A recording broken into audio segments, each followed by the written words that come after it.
day 18 here, and it's a little bit messier than usual, but that's because they are halfway through wall tile installation. So you can see this wall's completely done, floor to ceiling. And this wall over here is about halfway done, or a little bit more. Those tiles are going to extend up to above the window there as well. So it's showing some good progress there. You can see our wall niche over here is still not quite complete, so a little bit of detail work in there needs to be done. Let's have a look around our shower penetration here. This is our mixer. Nice cutout around there. No damage to the waterproofing membrane, which is great. These are looking the same. Nice clean cutout there. No damage to the waterproofing membrane, which is really good. See if we can get a bit of a closer look in there. Nice, nice on the top. Now, this wall over here, this one is going to be, again, floor to ceiling with tiles. But it's going to be a different type of tile, and you can see an example of those right down the bottom here. So these are apparently known as subway tiles. We're definitely getting into territory of things that are more aesthetic than functional, which I'm not so familiar with, but I'll try and talk through them anyway. You can see we don't have our lag bolts in for fixing the vanity just yet. Those are expected tomorrow, in my understanding. So hopefully we'll be able to have a look at the detailing around those then. And that's about it for wall areas at this point in time. But I did want to follow up on a couple of other things that we discussed previously. And that is this drain point here. So while we did order our round floor grate, because we thought that was going to be the only one that would fit, our builder did happen to find a very narrow, low profile one. That actually fitted in here quite well. It sat within the limits of our flange and did allow us to get that nice square cut.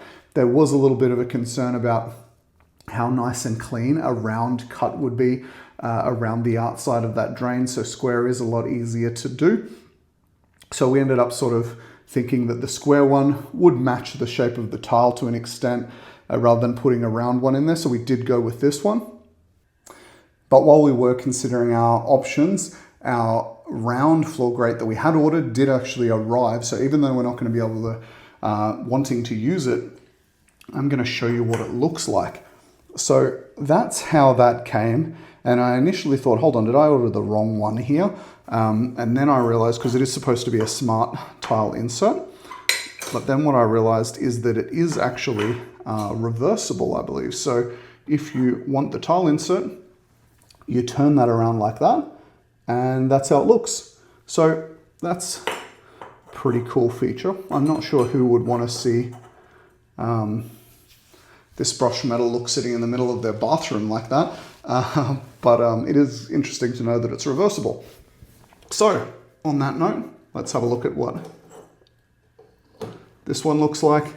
That's what we're going to be with. I didn't put that very even in there, but there we go. That's what our drain point's going to look like, and I can say that this has fitted in nicely there at a nice low point where we need it. So that's good to see. Another interesting thing which we've looked at previously is our water stop angle here.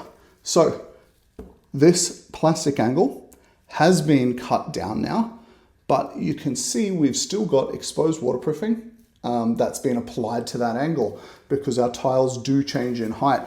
So if you see back here, it starts off, they're practically level. And as this tile here starts falling towards the drain, we start getting this wedge which emerges here.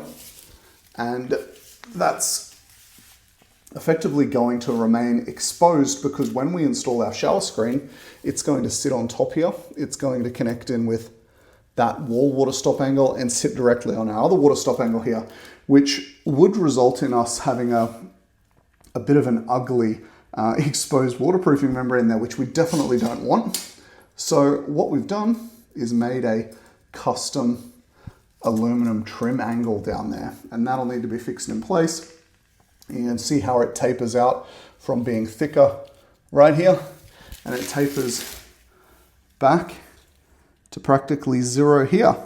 We need to do a little bit of detail work and sealant work to seal up this grout line here and whatnot, but effectively the shower will stop right on top here. So that then covers that all up nicely. We do have good waterproofing protection and it's not ugly.